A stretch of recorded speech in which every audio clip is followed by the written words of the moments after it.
As I discussed last week, Sam Raimi's Spider-Man was, at the time of its release, one of the most successful films ever made, being made on a budget of $139 million, earning $825 million at the box office. If you want to hear my full thoughts on Spider-Man 1, you can check out the video from last week where I talked about that film, because today we're here to talk about the sequel, Spider-Man 2, released in the summer of 2004. Making a sequel to Spider-Man was basically inevitable. Before even doing the first movie, Tobey Maguire talked about how he was signed on for 3 Spider-Man movies, something that in an era before that was the obvious norm of superhero movies must have been pretty daunting. Even more so when Spider-Man 1 actually comes out and is this big mega hit. Everyone who worked on Spider-Man 1 must have been thinking, are we gonna be like the Batman and Superman sequels and flame out? Can we live up to the standards of the first film and deliver a genuine top-tier sequel? Well, the crew didn't have much time for doubt because the conceptualization of Spider-Man 2 began in 2002, immediately after the release of Spider-Man 1. Honestly, watching the behind-the-scenes clips of Spider-Man 1 and listening to the cast and crew talk about Spider-Man 2 in a nebulous manner is kinda weird for me. Someone who just doesn't even remember a world where Spider-Man 2 doesn't exist, but it's charming to see these clips. I'm excited about it. I'm looking forward to seeing where the character goes. Knowing how well the movie turned out. Because Spider-Man 2, one of the most highly anticipated movie sequels, turned out just as good as you'd hope, even better actually. To tie into that hype, they promoted Spider-Man in as many mediums as possible. The basics of superhero movie marketing that I discussed in the Batman video from 2020. You gotta have figures, cereal boxes, video games, which were all pretty good from what I remember. Hope to do videos on those 3 games someday. Maybe all the 3D Spider-Man games, actually. But as I was saying, the new millennium also saw a rise in internet marketing. I loved watching the special that E! Entertainment had done in the first movie.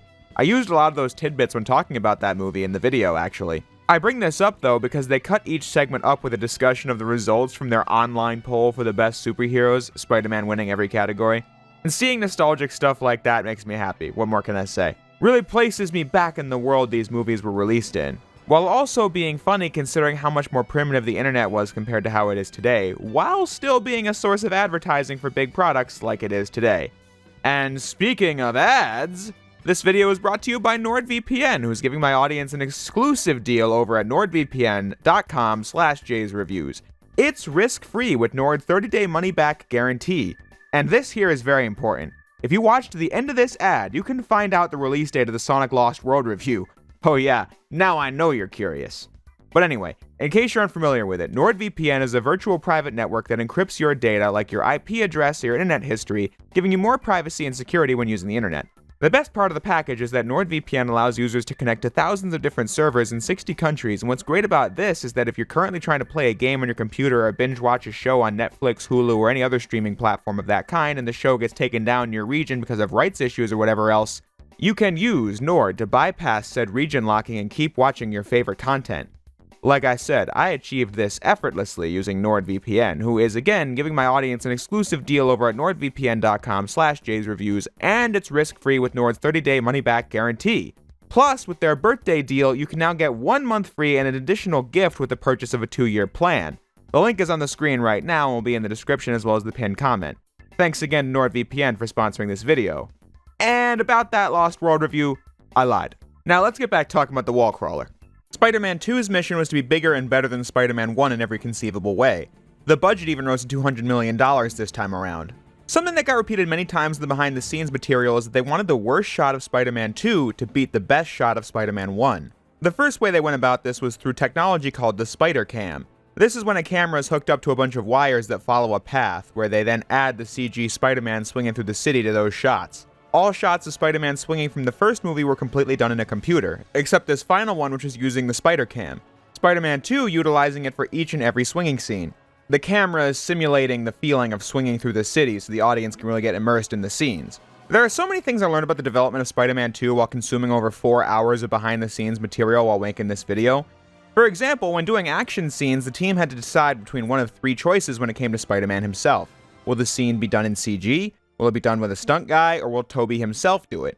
I mentioned in the last video that Willem Dafoe did his own stunts as the Green Goblin, and I figured I'd mention that Tobey also did his fair share of stunts as well, like this flip over the car.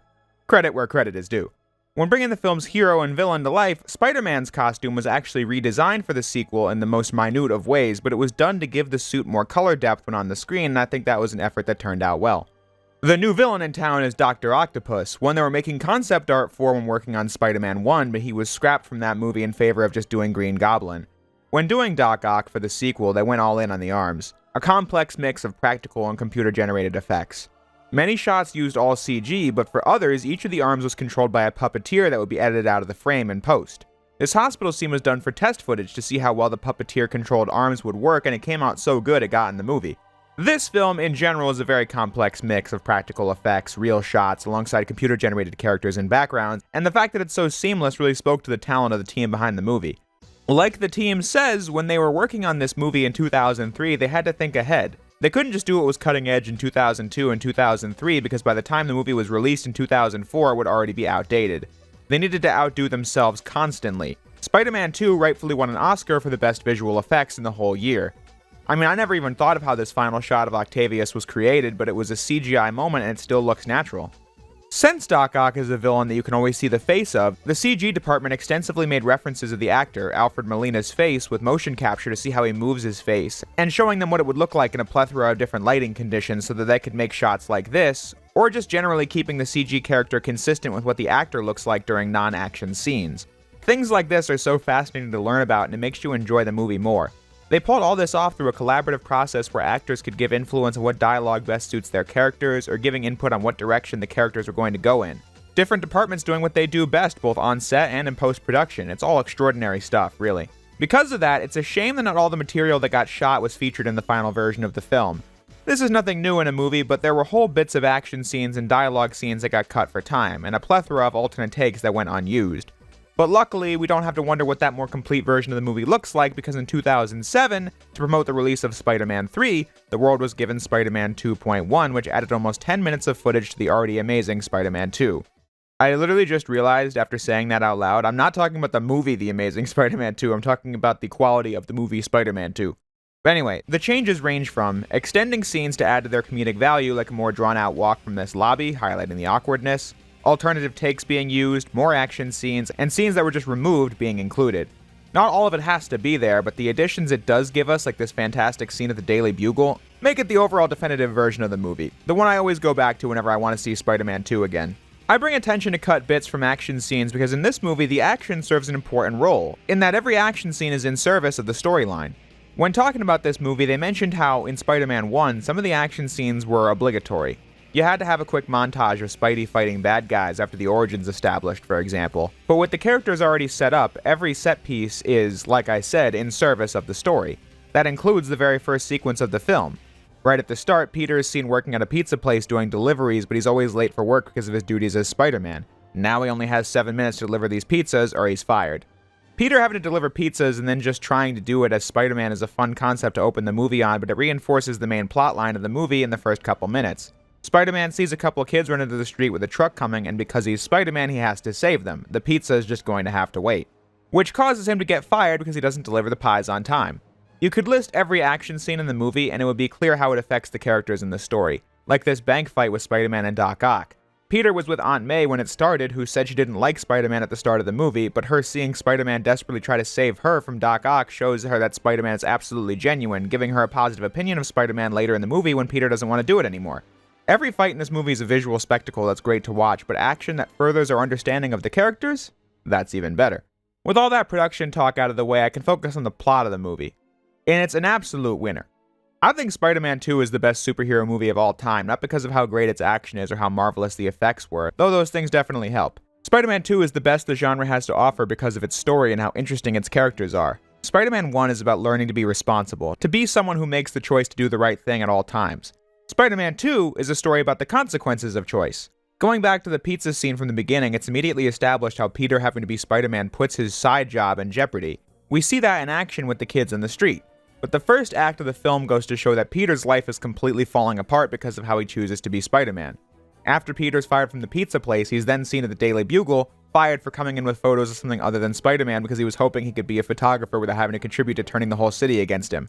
Then right after that, he drops his stuff on the way to class with everyone getting mad at him for getting in their way, and is so late for class that the class itself is already over, where he's in danger of failing because he can't get any work done because he has to listen to this police radio all the time so he'll know when Spider-Man's needed. Then goes to Aunt May's house for his birthday when it's clear he also can't keep up with his relationships.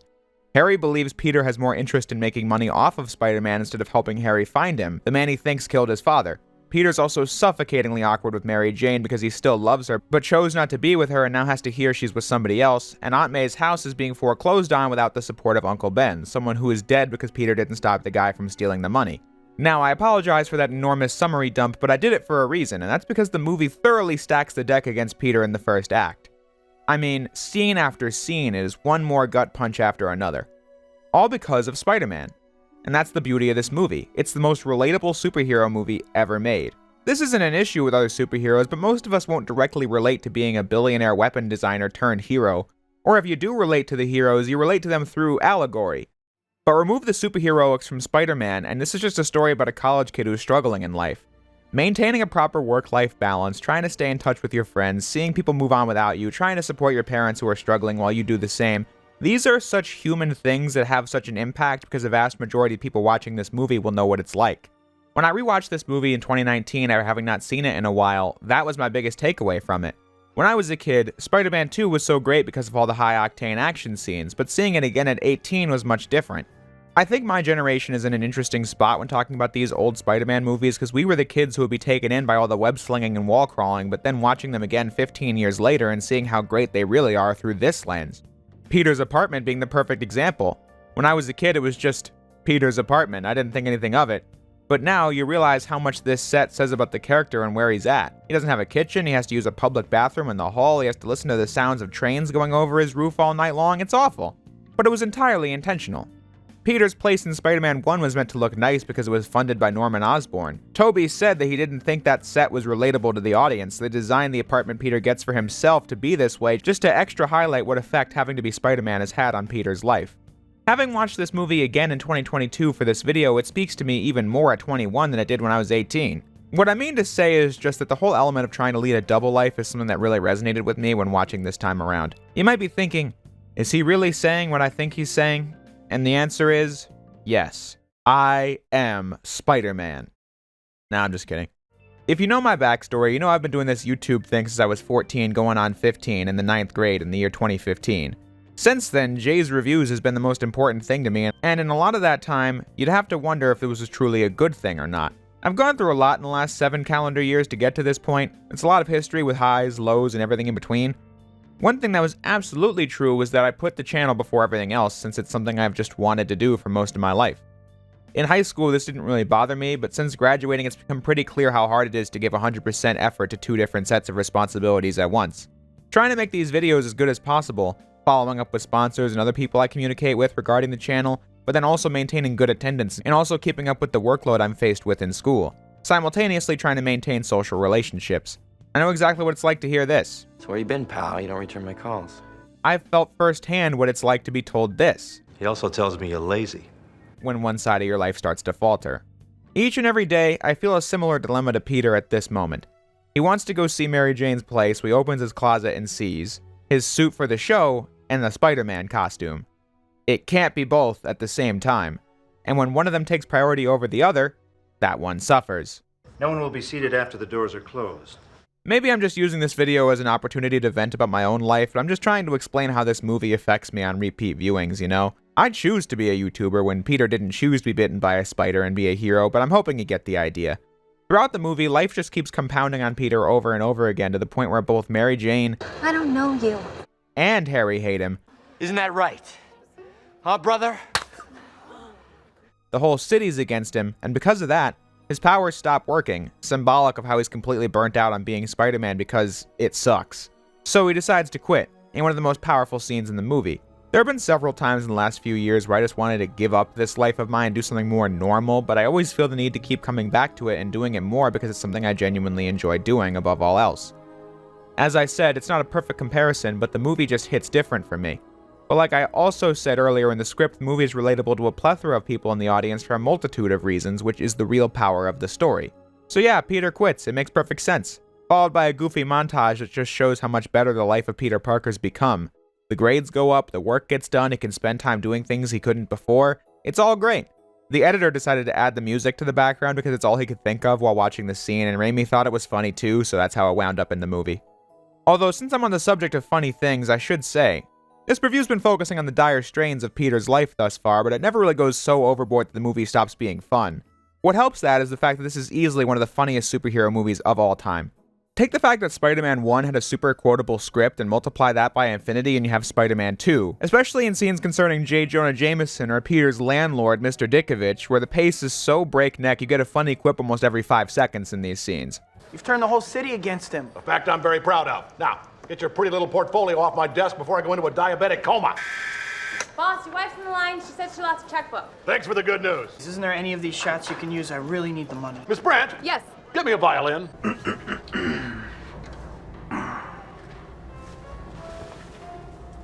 It doesn't help. I do that all the time. Slow elevator. Hi. Hi. What's hi? Can I spend it? Could you pay me in advance?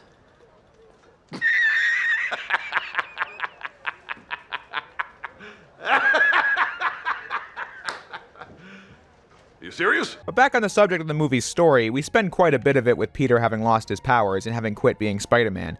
Here we get a lot of great scenes. Despite his being happy about the rest of his life going upward, he still has to deal with the guilt of seeing people get hurt, like this guy in an alley or another person when he tries rescuing them from a burning building as Peter.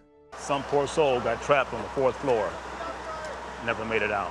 He still feels that sense of responsibility he got from being Spider-Man, even without the powers. Like in this scene where he finally tells Aunt May the truth about what happened to Uncle Ben. This is one of the best scenes in the movie. It's just gut-wrenching because you can feel how hard it is for him to tell this story through Tobey's performance. And it's excellent how there's no music here, so you can just focus on the emotions of the retelling. And it's also fantastic how the shot almost never breaks away from Peter, accentuating the awkward nature of this conversation. But it's a great kind of awkward because even though this is a difficult conversation for him, telling the truth is just the right thing to do, making their relationship better for it in their next scene. This video has more or less been a list of reasons why this movie is so great for an adult audience, but I can't help but focus on that stuff because it's what makes the movie so special. That's what the cast and crew kept saying. They knew the movie would automatically be loved by the kids, but they wanted to make a movie that was worthy of that love. And the process reaches the minds of the people who are adults in the audience as well. But with that said, I haven't even focused too much on the other characters in the film. In particular, the villain, Dr. Otto Octavius, who the film does a great job humanizing as well. He's a real inspiration to Peter at the start of the movie, having discovered a proper work-life balance, but loses everything in the experiment when it goes wrong, and with the inhibitor chip and his robot arms gone, he goes mad and is someone Peter has to fight as Spider-Man. All story points converge at the end as Ock needs the tritium for his experiment, and Harry will only give it to him if he captures Spider-Man, and Ock captures Mary Jane, finally giving Peter the fire he needs to be Spider-Man again. All that character-based context and build-up is why the big action climax in the train is so effective. This is one of the first things I started working on with Spider-Man 2, having begun shooting and planning this train fight in late 2002. The first movie was just coming out on DVD and they're already planning the climax of the sequel. It's dedication, what more can I say? It was time very well spent because this is still one of the most thrilling fight scenes in a superhero movie because of its dynamic camera angles, fast-paced moves, nail-biting moments, and overall intensity because of the dangerous setting, the inclusion of civilians in the midst, and the impactful sound design. I mean, Spider-Man literally gets hit by a moving train.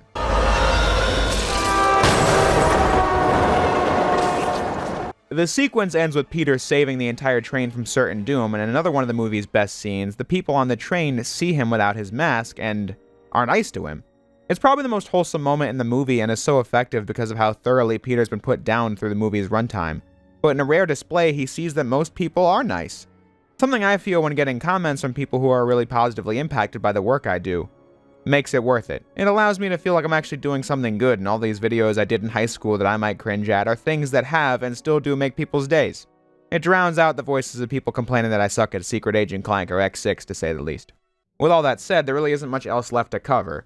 When the train scene is done, there's still about 20 minutes left, excellently setting up the third Spider-Man movie and concluding this one well by showing Peter using his learned empathy and his reinforced responsibility to bring Dr. Octavius back, and showing MJC that Peter is Spider-Man. She's a character I see people criticize a lot, but to offer my own perspective, I see where she's coming from in these movies. We see the story from Peter's perspective, but from the way she sees it, Peter chooses not to be in a relationship in Spider-Man 1 and acts awkward and flaky throughout Spider-Man 2. Playing off the ending of the first movie, she pretty much knows Peter's Spider-Man, but the emotional distance on his end makes it difficult to want to be around him. But when that barrier is finally lifted, Peter can at last get a happy ending. As long as you don't think too hard about her literally leaving John Jameson at the altar, this is a beautiful ending to a beautiful film. With Spider-Man 1, I look back and think it's a superhero masterpiece from its time that holds up incredibly well today. But for Spider-Man 2, I just think that the movie's straight up fantastic. No, does it hold up here. The movie was an absolute banger in 2004 and still is today. And still will hold up in 20 more years from now. From the stunning effects, the ingenuity in its filmmaking, the sincere performance from the actors, it's got all the makings of a great superhero movie, but then the earnest storytelling that made Spider-Man 1 so great is also here, which is why Spider-Man 2 is my favorite superhero movie of all time. It gets better and more poignant every time I watch it. I love a ton of superhero movies, but Spider-Man 2 will always rank at the top for me by just being everything I love in a great blockbuster movie. A perfect balance of comedy and drama, suspenseful, engaging action scenes, and an incredibly heartfelt story. I really couldn't ask for anything more. But since this video's gone past the 20-minute mark, I won't take up too much more of your time. In the next video, I'm going to cover Spider-Man 3, as you might expect, and I do have some things to say about that one. But in the meantime, thank you all for watching, and I'll see you next time.